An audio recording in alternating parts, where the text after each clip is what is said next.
Isn't that absolutely gorgeous? I don't know if you can actually see we've got the sun up there, and then we've got the fog coming in. So I'm not really sure if you can see this at all. We'll try to give this a go. We'll share it with 174 people. Hey, Rafi, welcome back, my dear. I don't know if you guys can see that beautiful fog there. Isn't it gorgeous? I may have to move so I can see the screen. But I just wanted to show you guys that beautiful fog while we wait for a few people to show up. We have Braveheart. We have everyone. It is going great. Thank you very much for asking, my friend. I did my regular morning human behavior practice. Like, yeah, oh, how you going? No worries, you know, doing all that regular stuff. Had a little fun with a Twitter war with some stupid dickhead. So if anyone wants to have a bit of fun, you can definitely go to my Twitter feed and have a look at me absolutely annihilate and destroy this stupid self-hating piece of crap. Hey, Liran is back. It was really funny. He's calling some of our fans Nazis whilst his Twitter feed is full of anti-Jew stuff. And I'm like, are these people even, are they even conscious? Rafia, don't mess with Rafia. It was a lot of fun. And then Platinum Mimi and Boss Briggs joined in. The weapons of war. Tell you what, you gotta love Americans, man. Hello.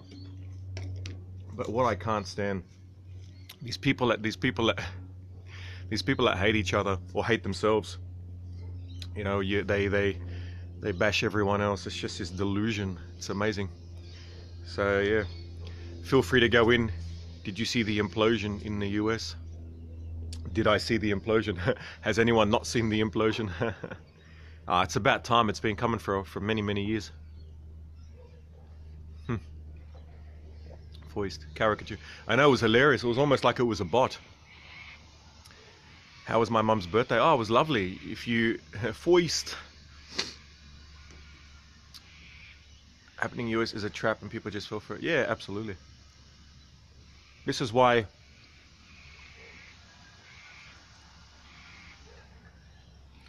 it's important to swap the words so that you can see how ridiculous it is. So what you do, my friend Ernie Banks and everyone, and Simon and everyone here, is you swap US for Middle East and you swap race for religion, and you will see the stupidity of it. Look, it's easy to stir those unite the right people. They lost, unfortunately, against Antifa. Antifa's job was to make them look like the bad guys, and it worked. Yeah, of course. But, you know, in the end, so for example, when you go to Lebanon, on your ID it says if you're Christian or Muslim or whatever. Now, even though I'm an atheist, it says on my ID it says Christian. It actually doesn't even say Christian, it says Maronite. It actually has your sect. So it's not even just that you're Christian, it's that you're a Maronite Catholic Christian.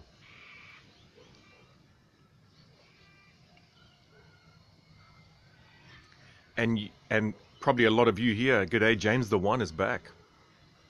What you guys will probably notice is how ridiculous that sounds. But it sounds ridiculous to you because you're in America.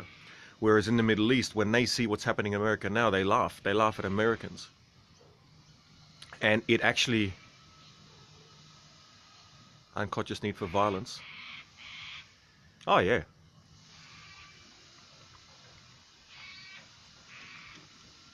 Absolutely. It's that biological need to crush those who are a threat to your children. So here's the thing. This is something that I don't know if anyone's picked up yet or not. When you sign on to be American, yeah, my dad as a kid, why do they laugh in the Middle East? They laugh because people don't see their own problems, right? Got detained in Dubai, geez. So they laugh because none of us see our own stupidity, right? None of us, me, you, everyone, we don't see our own stupidity, right?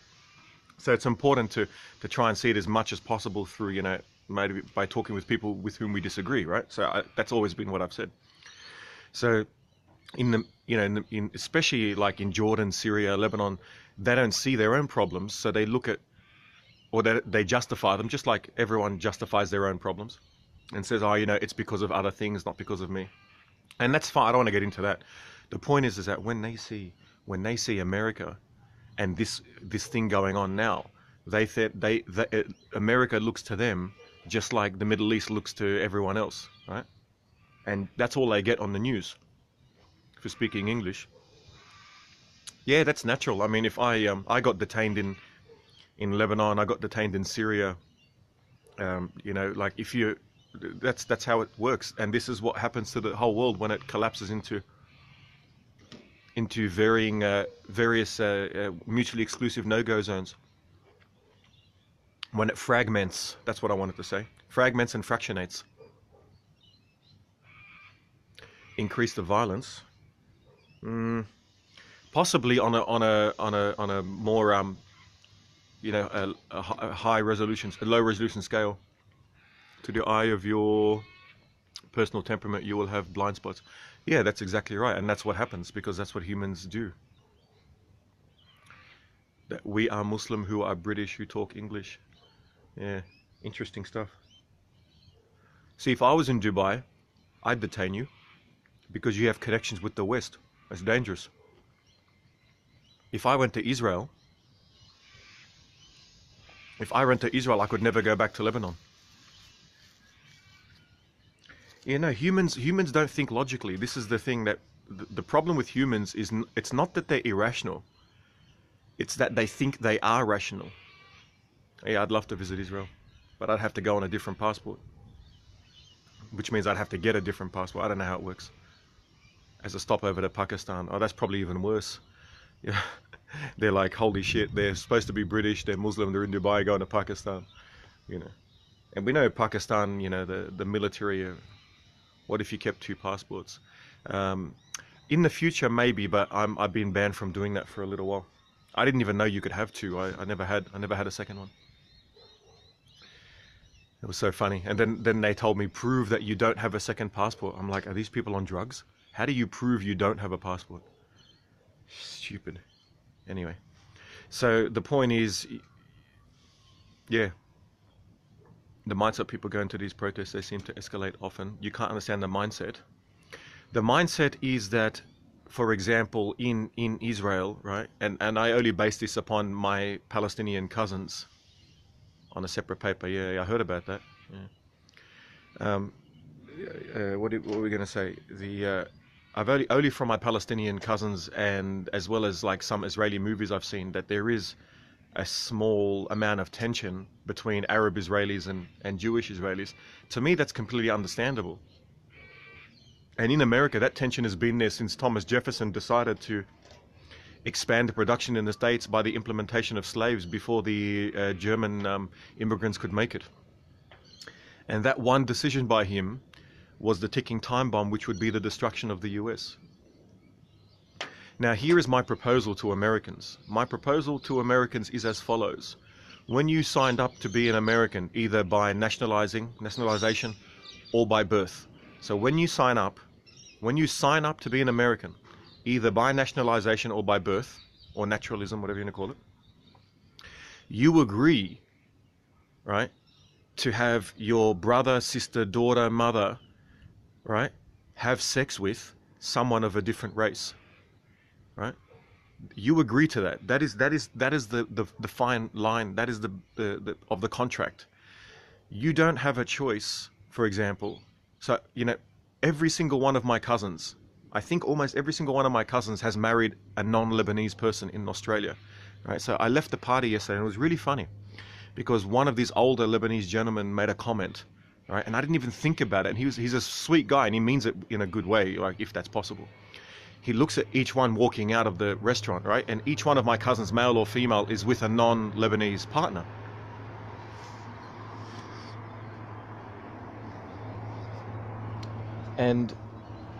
And he says to me, as a normal passing comment, he says to me, not one of them is with a Lebanese, you know?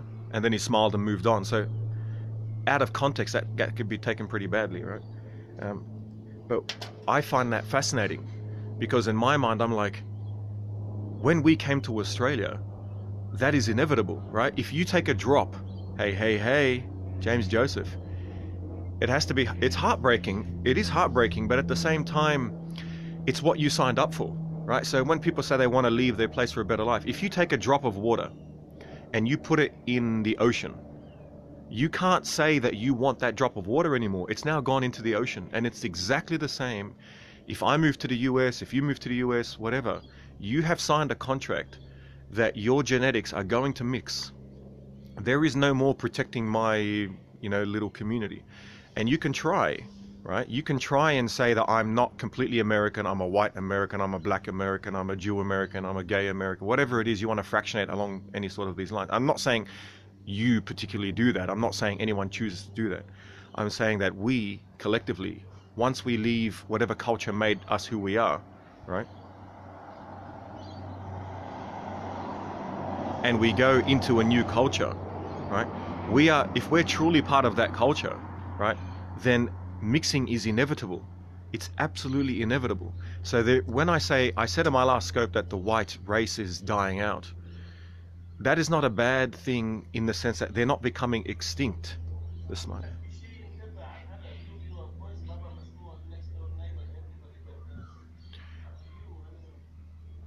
And I'm a human being. Nice to meet you. Oh, lovely to meet you, my dear Vicky. Mutz. Yeah. So, yeah, because the idea of America was an idea of the mind, which supposedly was to supersede genetic differences amongst people.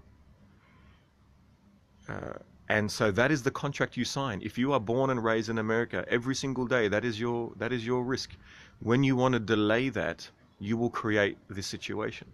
And my father, right, who was not the intellectual type, he has a beautiful big heart, right, is my father. And I was a kid. I've said this before. I was a child. And my father, I grew up watching Arabic media, New Yorkers, excellent subcultures of various other nations. Possibly, but they all also hated Trump too, so they're sort of a bit bigoted in one sense. But you're right, yeah, that's true, right?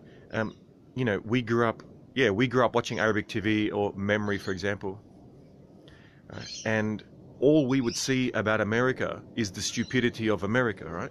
So this is something that people in America don't see. They talk about the fake media. Yes, the media is fake, but it's fake in different ways. So outside, when you watch Arabic media, all you see is the stupidity, the stupidity of America on Arabic TV. And that's really important to look at because it gives you a picture of America that you would not see anywhere else. And so the picture in the Middle East that we have of America is that it is a ticking time bomb of stupidity which will devolve into black and white mass murder of each other. And I'm not saying that's true. I'm saying that that's how I was brought up to believe. In fact, I thought that growing up as a kid. I didn't know any better. I thought America, they're a bunch of white versus black idiots who got lucky with technology and they're all going to die and kill each other. Diversity has proven not to work. It depends what you mean about diversity. So, if you mean intellectual diversity, the ability to critically think, that is not something humans are able to do very well in general. And that's why I compared this situation to the situation in the Middle East. Should whites breed themselves out there too? That's a good question. Once again, there was a decision made by the government, not by the people, by the government, that the UK is greater than race. And my point is this, that question itself ideally would be invalid, right? So yes, first of all, I have to be very Islam diversity words. You know what's funny? I don't know if anyone knows this, but the largest block of supporters for Hitler, number one was the Vatican, right? But number two was mainstream Islamic imams of the Middle East. Mainstream imams of the Middle East were the massive supporters of the Holocaust of the Jews. And it was quite common. I mean, I was there. I grew up, as you know. It's quite common for both for the mainstream Islamic leaders to say it's a shame that Hitler as an infidel was the one who got to kill the Jews and not us. Right? So, for example, that piece of shit on my Twitter feed, right? The guy that was trying to have a go, the gutter runoff, as I call him. Hey. This guy was trying to call some of you Trumpians, Nazis.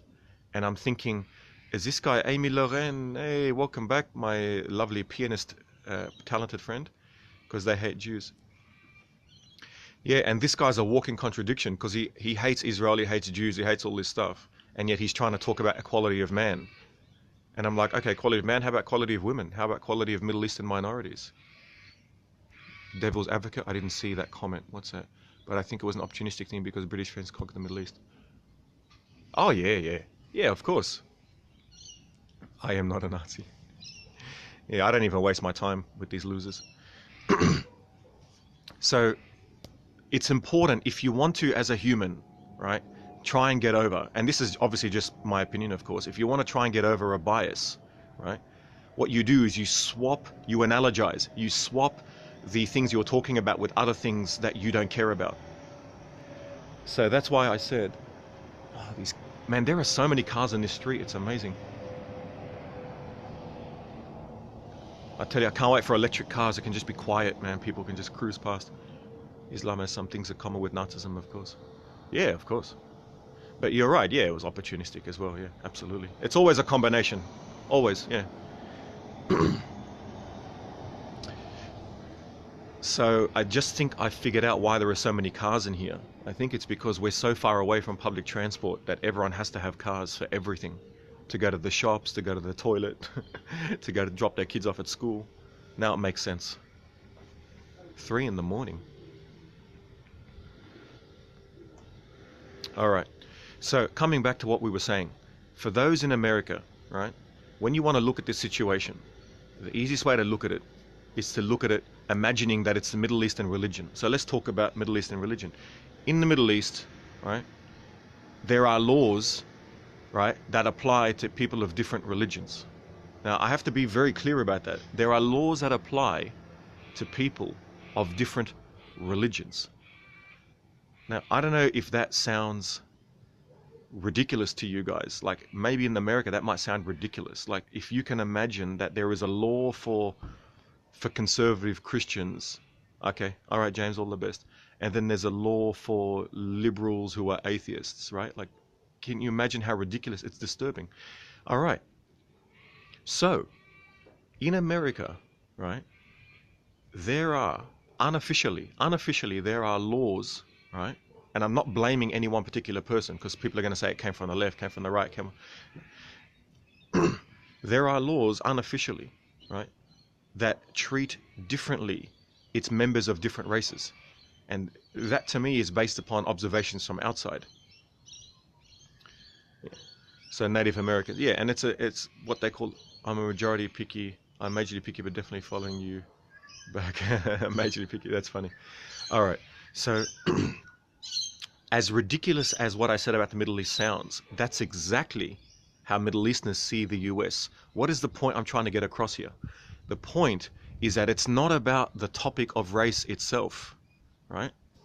It's not about, I'm going to hold Liran's chat because that's important. It's not about the topic of race itself. It is about the relationship, right, between irrational humans who think they're rational. And you can change that. In the Middle East, it's religion. In America, it's race. But it is exactly the same problem. And that is something innate within humans. What laws? Okay, so for example, marriage laws are different. Divorce laws are different. You can't serve Christians during Ramadan in certain places. In other places you can. In Lebanon, for example, during Ramadan, the Christian areas, you'd think you're in France, people partying every night. You jump into an Islamic area and it's just dead quiet, right? Until the fast comes, and when the fast comes, you hear the praying. Completely, almost mutually exclusive mini countries within a country. And that is exactly what's happening, what has been happening in the US with race since its inception. You can call it ethics if you like, yeah. Oh, I thought, sorry, in the US. So for example, race, first one there, that's funny. Yeah, sorry. So in the US, for example, if you are Native American, you're treated differently. If you are African American, you're treated differently. You can get into uni if you're of a different color. or not of a different color. You can get a job promotion if you're of a different color, not of a different color, right? So the way I would look at it is this. What I would say is that if early on in school, critical thinking, absolutely, and then ethics is a subset, absolutely, absolutely, right? So, so for example, right, they say that Native is seriously missing, absolutely. If they say a Native American is unduly suffering in this situation, as far as I'm concerned, if I was American, then I'm unduly suffering. Because any suffering by a Native American, right, is a suffering by every American. Yeah, that's true. That's true. Supposedly it was banned in Utah but for them to become a state, but they still do it unofficially, supposedly. All right, so I'll say that one again, right? I will say that if a Native American suffers in the US unduly, then all Americans are suffering. You don't know what you are talking about. That's a great argument, my friend. Keep working on it. Maybe you'll get somewhere one day. All right. Okay. Now, if you were to adopt that principle, let's assume you were to adopt a principle. No, that's okay. You know, a genius seems crazy to the idiot. Yeah. So let's assume, imagine if that was the adaptation at the beginning of the US. Some tribes are all millionaires. Yeah, absolutely. Absolutely. Right? So the idea, how to get a profile picture. No, it's good. I love trolls, man. I miss them. We don't get enough. Yeah. So for example, Ernie Banks. Ernie Banks is American. If I was American, right? And Ernie Banks was suffering, then I'm suffering, right? If a Native American is suffering and I'm American, then I'm suffering. And if I were to think of it that way, then you wouldn't need to have special rights theoretically. Theoretically, that's my proposition, that you wouldn't need to have rights for different people. And the consequence of having rights for different people is that you have people piggybacking on victimhood, right? Piggybacking on victimhood. So, yeah, guns and cars, yeah. Awesome. Right? So imagine if, you know, if there was a black child suffering in Chicago, that all Americans are suffering until that's resolved. Right? Until that's resolved, all Americans are suffering. If that was the prism via which Americans viewed America, then you wouldn't allow the opening. You wouldn't allow the opening for the self-hating totalitarians from the Stalinist fake left to come in and hijack the race war. Utilitarianism. Not bad. It's not a bad line, my friend. It is part of utilitarianism and more communitarianism. Yes, that's right. Not communism. They're completely two different things. But if you go to Gabversity, you'll see I talk about ethics and stuff on Gabversity channel. Right? Now, I'm not saying that would work. Right? I'm not saying that would work at all. What I am saying is that on its face, I would submit that would be a way to move forward as opposed to regressing as we are at the moment. And it's always the blowback that humans don't see. So it sounds good on its face. On its face, it sounds good to give special rights to Native Americans. Absolutely. Who doesn't want that? They suffered more than anyone except the Aboriginals, whom the Native Americans wiped out before. Out of hell in the Mecca. Okay, I don't think this person can speak English correctly. The problem is sociopaths.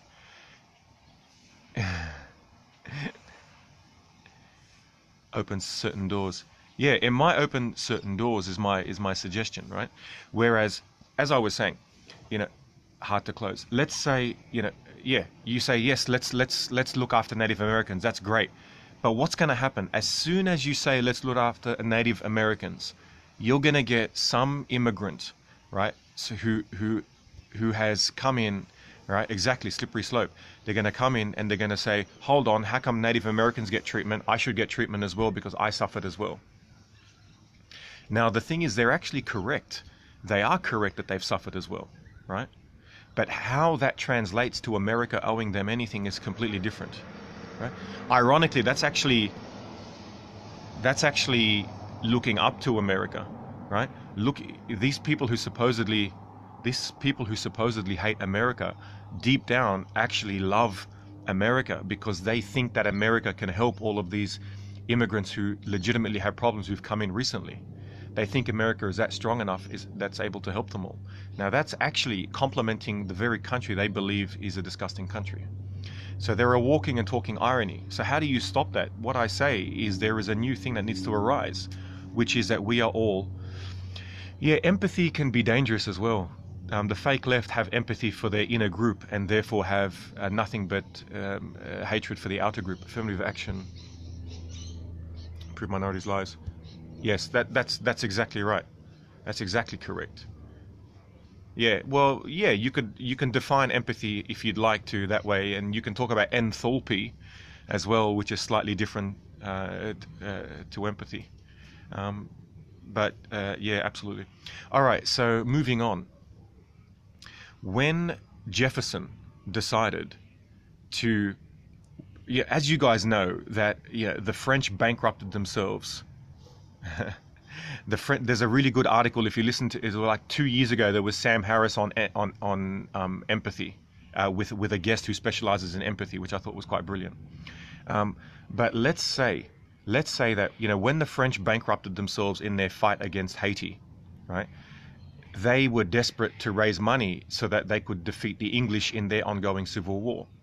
And Jefferson was a genius, as we all know, who spoke 9 languages, who was able to take advantage of this opportunity.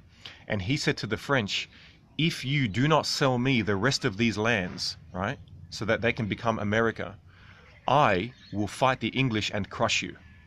Even though the French were supporters of him against the British, right? So Jefferson made, at that time, what looked like a genius move, okay? But unfortunately, he was the blowback that not even Jefferson could see, which shows you, right? Hey. It just shows you how even a genius like Jefferson did not see this blowback, okay? By creating America overnight, right? Exactly. By creating America overnight, he created a vacuum. And that vacuum, right, was going to have people starve. And the only way he could stop people from starving immediately, right, in his mind, was to bring the slaves over into the newly acquired lands and start forcing them to produce, which started America on its path to becoming the superpower which it became in 1943. Okay? So, if I may interject, but that's the genius of democracy. Oh, you can interject as much as you like, my friend. Absolutely. So the point is that by doing that, okay, it allowed the original sin of the West to be born, or the new West, America, right, to be born, which is the sin of racism, right? Now that was not the whole thing. The whole thing was, okay, well, let's make up for those who are descendants of slaves. That sounds really good. And that's something I think most of us would be like, yeah, absolutely. Let's support them in some way, or help them reach, a level better than us, or whatever, right? Terrorist Muslim brothers not to kill infidels. Why does this retarded piece of shit think I'm a Muslim for some reason? Are you on drugs, man? I think you must be on drugs. Allah suck. Yeah, he probably sucks your mother's vagina, my friend. We also have helped him handicap by doing this. I love the trolls. It's awesome. It's so much funny. Yeah. Anyway. Sorry.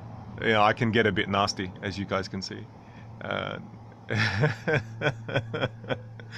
I don't think they know what an intellectual discussion is, but it's not their fault. With dark eyes, brows, and thinks he's Muslim. Wow, Gab, unedited. Yeah, I know. Oh, really? Oh, cool. All right. Well, much appreciated. England would have eventually reconquered the American colony if they didn't have state slaves. No. And America, the British lost because Jefferson was a genius, and by buying America back, and then assisted France to defeat the Native American British alliance. So they were then defeated by this point. So I don't think it would ever have been reconquered. England was already dying by this time. I think the treaty, what do you call it? The Treaty of Westphalia was really the beginning and the end of the British Empire, but I won't get into that at the moment. Simon says, clam down. The progress of America would just have been a little slower. Yes, it would have been a little slower. It would have been, oh, sorry. I misunderstood your question. Yes, I'm so sorry. You mean if Jefferson didn't implement the slave trade that was replicated across the southern states, would England have been powerful enough to take them back? I don't think so. I still think America would have remained America. Yeah, but you don't know. You're right. You don't know. That's a possibility, and that could have been part of his reasoning for implementing slavery across the southern states, right? And there was an argument. There was an argument during Jefferson's time as to whether the slaves were as human, right? Now that might sound barbaric to us, but at the time, they were legitimately trying to understand whether they were human or whether they were a subhuman or just on your own.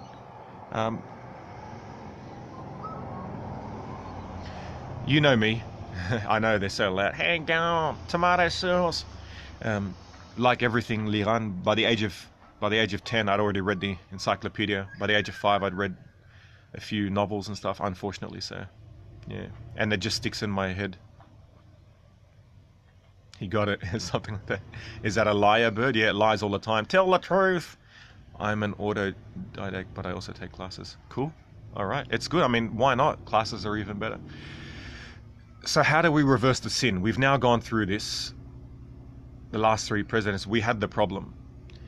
The only difference is it wasn't seen by Americans, and it's not their fault for not seeing it. This comes back to, why did I see it? I was not any smarter. MIT free class is a good idea. I was not any smarter, right? It was that I grew up in a household that had Arabic news. And the theme of Arabic news was that the US was a racist place where the blacks and the whites were going to kill each other. And every time there was civil unrest between blacks and whites in America, it was headlines on Arabic news. So growing up until about 17, in my head, America was this hateful, racist, hating each other place that I would never want to visit. And I'm not even kidding about that. I remember that most of us, even Middle Eastern Christians, when September 11 happened, right? Most of our reactions, we were very sad. But at the same time, we were like, oh, so now they care. Everyone's prejudiced, I think, in some respect. The goal is to try to be aware of your prejudices and fight against them. You blame the media. Well, see, here's the thing about the media. Who educated the media? The universities. Who are the lecturers in the universities? Arabic news is openly propagandistic. You see, I don't know if that's true. I think it looks that way if you don't grow up watching it. If you grow up watching it, the monkey has rabies. If you grow up watching Arabic news, it looks like everything else is really propagandistic. But I'm not saying you're wrong. I'm blinded by the fact that I grew up on it, so I can't. You can choose not to act on it. That's right. That's exactly right. Yeah. And all of us have biases here. I grew up having biases against the Islamic faith because I grew up, with my auntie blown up and her cousins blown up. And if you think you're not prejudiced, that means you're blind to your prejudice. So everyone has a Salatin del Metas Amk. I miss Pompous. Is the basis for this conversation what happened in Virginia? Yeah. Against Snowball. Twinkies are life. Cool. Anyway, so I think we're done with that. We've explained why this has happened, how long it's been there according to watching it from the outside, and how to deal with it, I think, is to realize that there is no such thing as independent races in the US. If you want to play that game, this is what's going to happen. The game of the true West is the state of mind. It's the idea, alaykum assalam, my friend.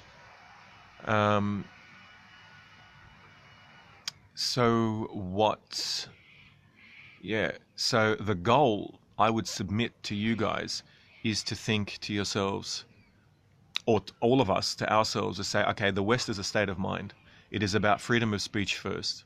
It is about values that have been inherited from the Sumerians, from the Akkadians, from the Phoenicians, from the Greeks or the Hellenes, into the Enlightenment, into now what we see in America, right? These values, yeah, free speech, pro-West, exactly. These values are more important than anything else. And these are the ones we fight for. And when you fight for those values, it does not matter if you come from a Muslim, from a Christian, from a black, from a white, from whatever predisposition. And this idea of white is weird, because if I stay out of the sun for 5 months, I'll become as white as snow. But I can also go as dark as an Indian. Does that mean my opinion changes? I don't get the logic. Exactly.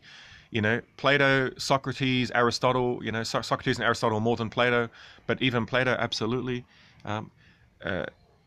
Democritus, Lucretius, the Sermon on the Mount, the Book of Daniel, back in the Old Testament. All of these books that have delivered to us what to do, and Euclid, absolutely, what to do and what not to do.